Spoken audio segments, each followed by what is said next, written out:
Oke, kita ketemu lagi dengan kami, acaranya Prodi Komputer Podcast yang tayang setiap hari Jumat pukul 1 siang. Nah, pada kesempatan ini kita menghadirkan seorang pengusaha nih, pengusaha dari Brebes. Kenapa saya harus panggil pengusaha? Karena di sini juga ada mata kuliah Teknopreneur ya. Nanti apa hubungannya? Kita panggil aja Bapak Haji Muslimin. Selamat datang Pak Haji. Selamat.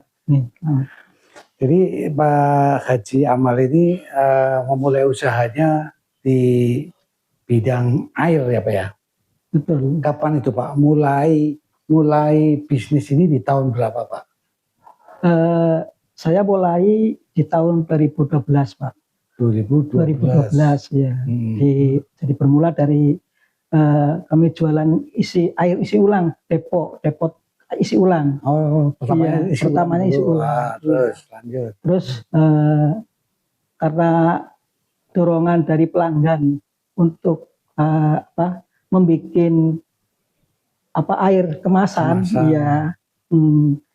Nah itu ya. Pas dorongan itu berapa lama sejak buka usaha galon? Selang berapa lama terus membuka ini Pak? Ya cukup lama juga sih Pak. Sekitar antara 10 tahunan. 10 tahun. Ini juga baru kemarin 2022. Ya. 2022 ya. Itu yang mendorong berarti dari pelanggannya. Di antara dari pelanggan ya.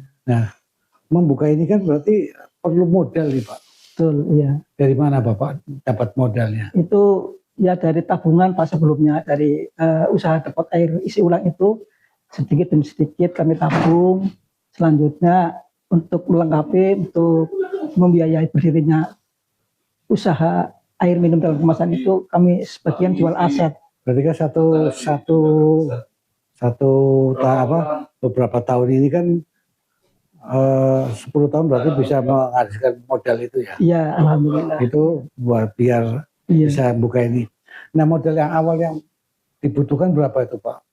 Kurang lebih untuk pertama kami membangun gedung dulu Pak, pabriknya.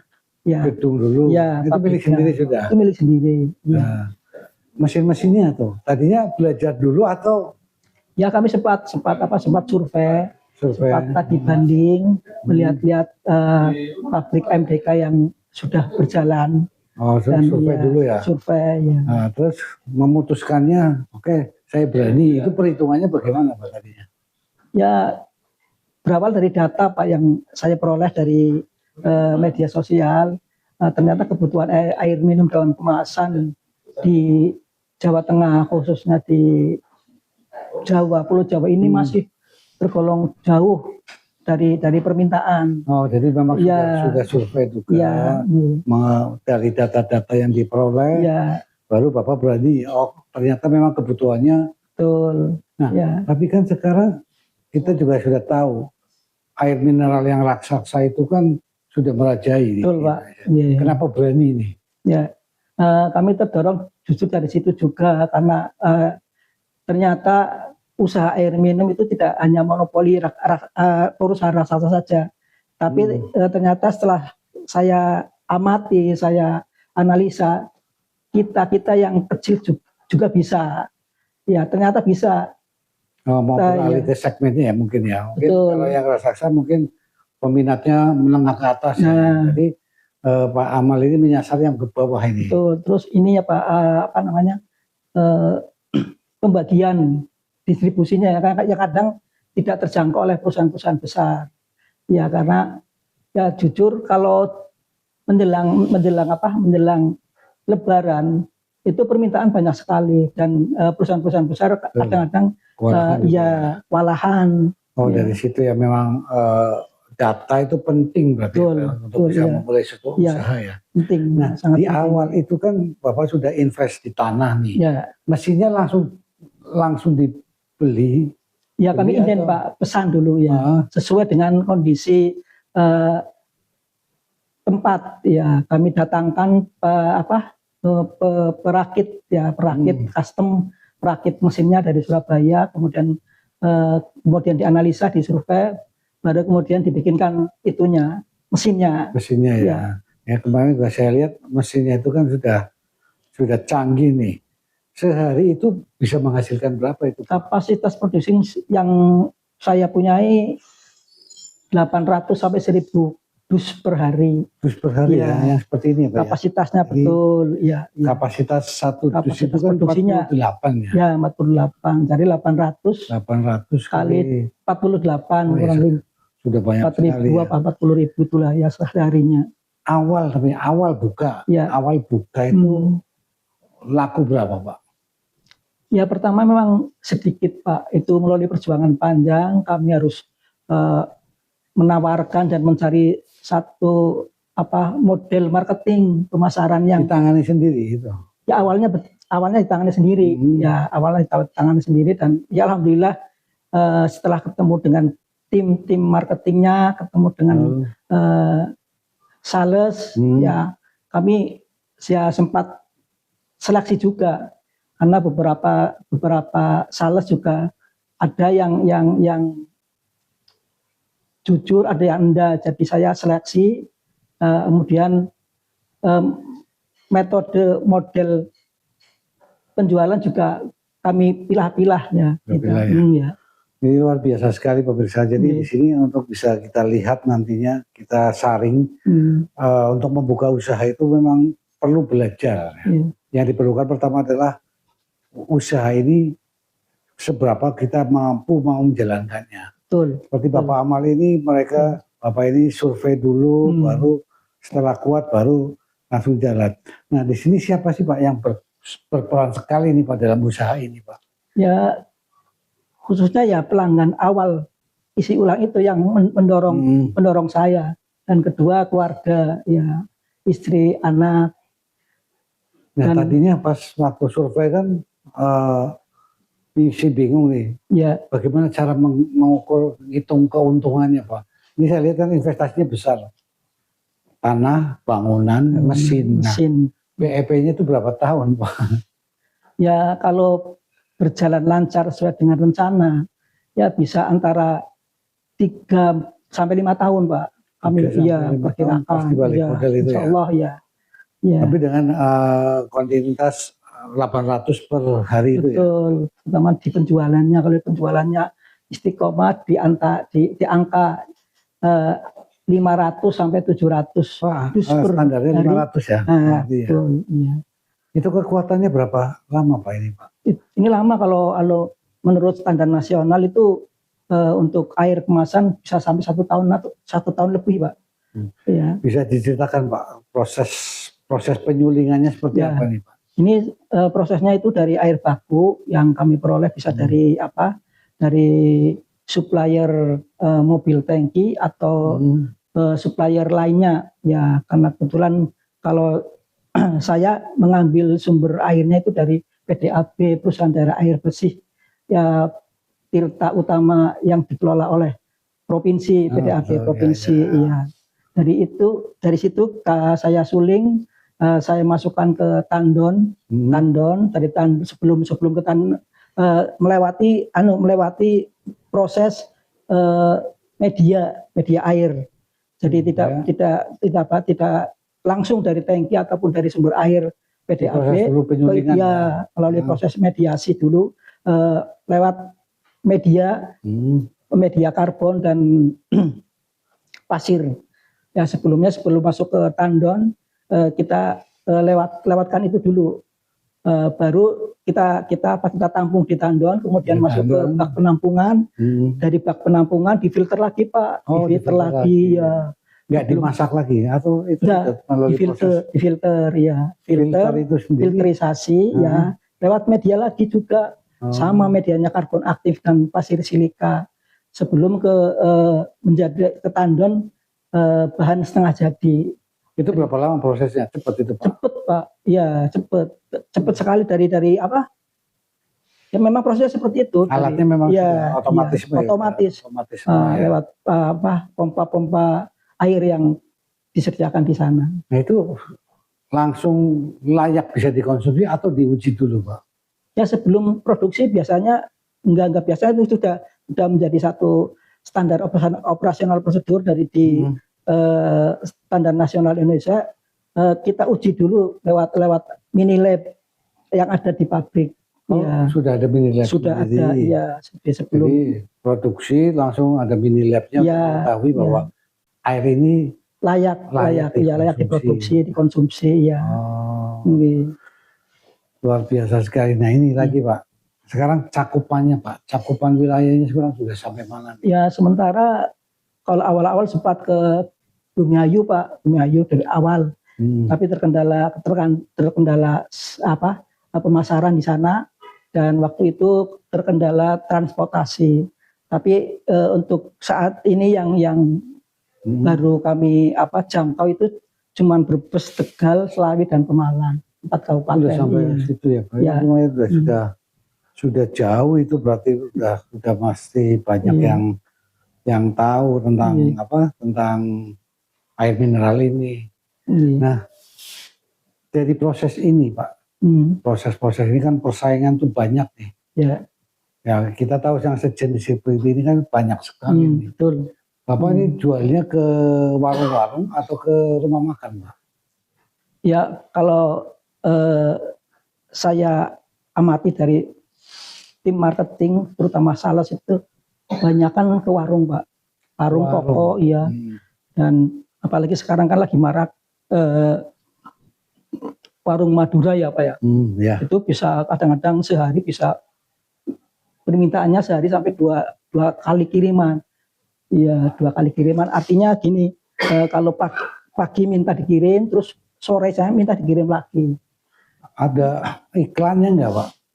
Nggak ada. Medsos atau apa? Nggak ada. Belum memasarkan ini belum ya? Belum ada.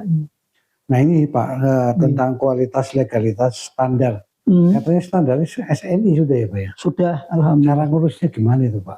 Ya kita ajukan saja. Sekarang kan untuk mengurus urusan usaha izin usaha kan mudah Pak, lewat medsos. Bahkan ya udah online ya? Iya, bisa online lah sekarang. Nah itu ya yang diperlukan apa sih untuk urus SNI itu Pak? Ya legalitas ya, pertama legalitas. Bukan karena airnya ini atau SNI itu untuk legalitas apa sih? SNI standar nasional itu yang dimaksud seperti apa Pak? Kita ajukan dulu dan kita nanti minta ke lembaga sertifikasi produksi dari LS Pro Pak biasanya. Iya. Kita minta jadwal dan nanti dari LS Pro akan menjadwalkan kapan datang ke lokasi. Oh, ada surveinya juga. Ada survei itu tiap tahun. SNI itu dilakukan setiap tahun. Iya, setiap tahun.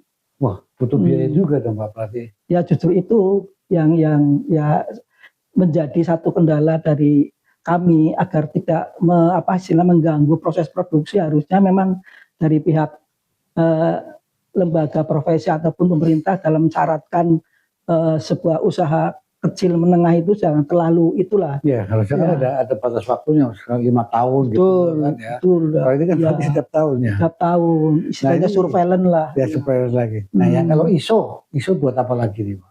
Yaitu melekat satu-satu dia, iya satu paket dengan SNI Pak.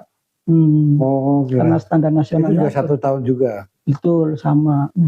Nah tantangan yang paling berat itu apa Pak dalam menghadapi itu tadi ya? Ya itu tadi yang regulasi Pak, regulasi aturan-aturan yang terkadang-kadang ya mengganggu proses produksi, mengganggu mungkin distribusi juga. Oh selama ada surveillance tidak produksi berarti atau? Produksi Pak tetap. Hanya kan ya biasanya kan menjadi catatan ya. Artinya kita tetap produksi sambil menunggu catatan dari lembaga sertifikasi. Oh jadi memang perlu ya ISO dan SNI. Nah, iya. Dampaknya apa sih kalau kita nggak pakai SNI atau ISO? Ya kita dianggap tidak layak untuk dikeluarkan izin edarnya Pak. BPOM juga sih tiap tahun juga nanti sidang. Tiap tahun. Iya. Jadi ada 2 lembaga yang. Nah ini Pak, ini kan sekarang mesinnya sudah digital nih Pak. Nah sekarang apa sih yang belum digital di perusahaannya Bapak nih tentang Ya sebenarnya mesin saya masih bisa dikatakan analog, cuman hanya prosesnya yang menggunakan mesin yang otomatis ya, semi otomatis lah ya. semi otomatis. Iya. Ya, karena kemarin juga saya lihat memang ya sudah cukup lah untuk produksi ini. Iya. Bisa sampai 800 Iya. dus per hari. Itu sudah sangat luar biasa ini Pak. Nah ini kan perlu memang harus ada pembedanya nih Pak. Sekarang bedanya dengan merek-merek lain apa Pak? Yang Bapak unggulkan ini Pak di merek ini Pak? Kalau ya di pelayanan Pak, di pelayanan pemasaran ya, marketingnya. Jadi harus tepat waktu, manakala pelanggan atau toko-toko minta ya harus segera, jangan sampai ditunda, sebab nanti kalau telat sedikit aja sudah bisa Kalau mungkin rasa kemasan ya samalah dengan yang lain ya. Cara menghitungnya bagaimana Pak? Ini kebutuhan standar mungkin 800 per hari ya. Nah kan ada hari-hari tertentu atau bulan-bulan tertentu yang banyak nih. Betul, iya. Misalnya Lebaran. Ya, ini menjelang Lebaran puasa. Nah, itu hitungnya gimana Pak? Ya kita lihat dari stok bahan bakunya Pak. Kita harus lebihkan biasanya. Jadi kalau menjelang permintaan banyak, kayak pas Lebaran, tahun baru ya, tapi kan di mesinnya itu kan hanya 800 nih. Biasanya kami menerapkan sistem 2 shift untuk produksi, menambah jam kerja. Iya, jam produksi. Ya karena kita lihat produksi sehari 800 dus. Nah, kan ada waktu-waktu misalnya Natal, tahun baru, itu kan pasti butuhnya banyak ya. Jadi nambah shift ya. Nambah jam kerja. Saat ini pegawainya ada berapa Pak? 10 Pak. 10 termasuk sales ya. Tadinya Bapak kan buka galon nih Pak. Betul. Tentunya nih ada perubahan nih. Perubahan dalam pendapatan nih Pak. Ya. Apa Pak? Yang sudah dibeli itu apa aja Pak? Yang didapat nih. Ya diantaranya yang kelihatan sekali itu anak-anak bisa melanjutkan kuliah. Haji itu sudah lama Pak, itu sebelum 2013. Ya sudah buka tempat air isi ulang. Tentu sudah lama ya. Dari 2013 memang sudah haji ya. Terus kami ada beberapa aset yang ya bisa terbeli dari usaha-usaha AMDK ini. Nah ini pemirsa, jadi biar pemirsa tahu Pak Haji Amal ini dengan membuka usaha ini sudah banyaklah aset-aset yang dibeli ya. Jadi kita kalau untuk melakukan usaha ya harus benar-benar ini. Perjuangan nih dari 2012 sampai sekarang sudah masih eksis nih. Yang penting konsisten ya. Betul. Nah ini Pak, nilai atau prinsip hidup yang selalu dipegang dalam berbisnis apa Pak? Ya terutama amanah Pak, artinya kita harus jujur pada diri sendiri, juga yang nantinya berimplikasi kepada konsumen. Karena kalau pada diri sendiri aja sudah membohongi atau ya tidak jujur, nanti akan berdampak pada proses produksi juga asal-asalan ya. Jadi manakala konsumennya didata semua nggak Pak? Atau setiap hari raya Bapak ngirim parcel atau apa ke mereka untuk? Ya sebagian, tidak semua, tapi sebagian. Sebagai rasa ucapan terima kasih atas kerjasama selama setahun.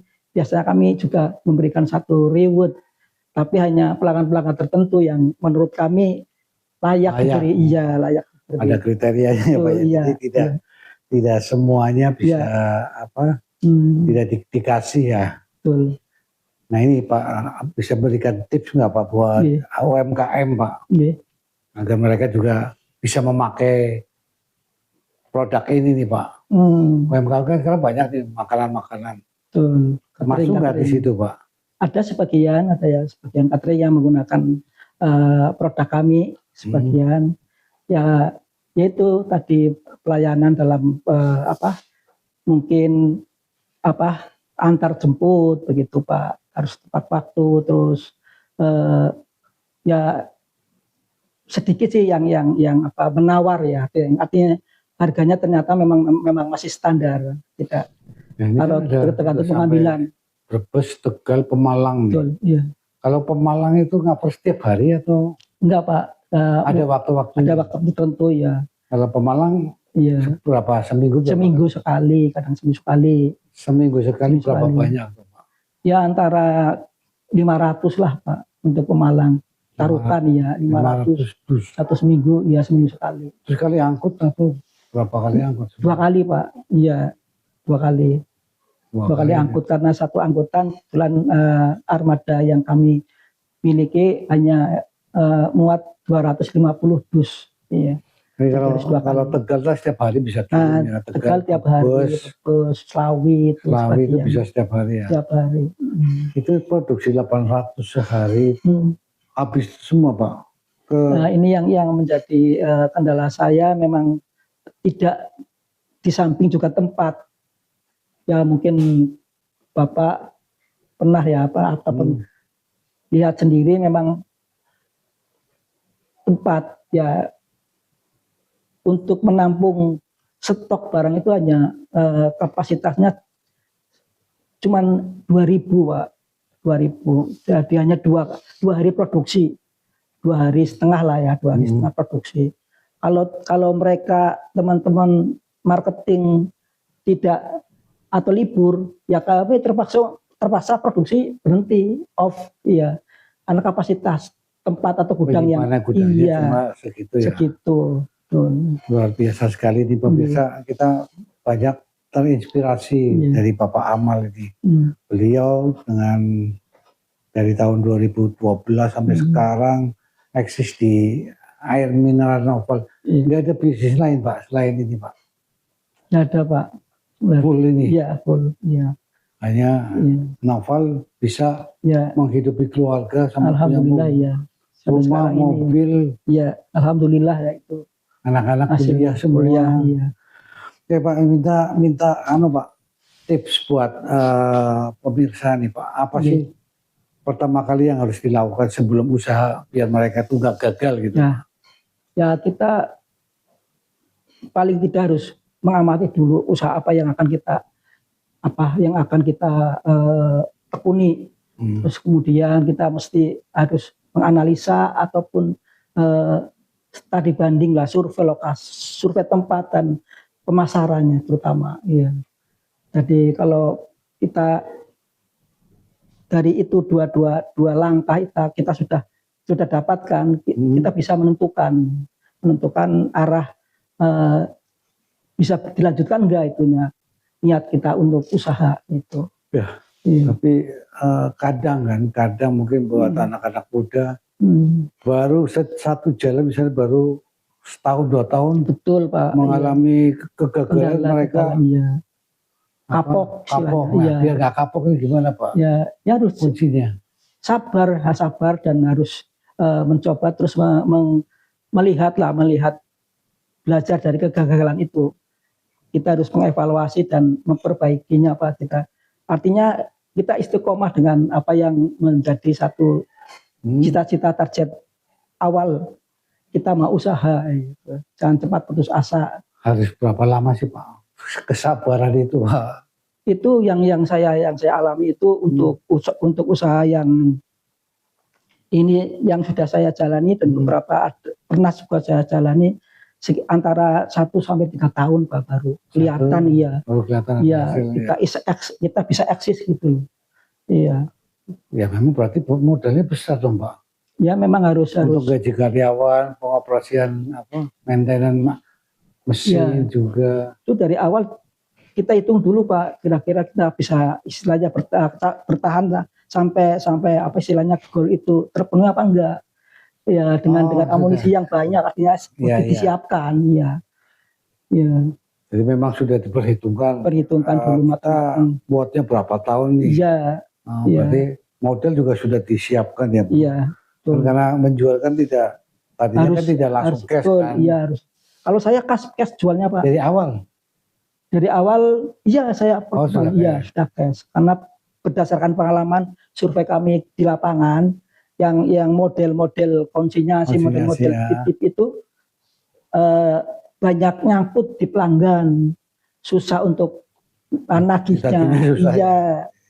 Jadi kami mending sedikit omsetnya, artinya tidak banyak, tidak seperti yang mereka yang saya amati, mereka kadang-kadang jor-joran, barang ditinggal, kadang-kadang malah nggak ditagih.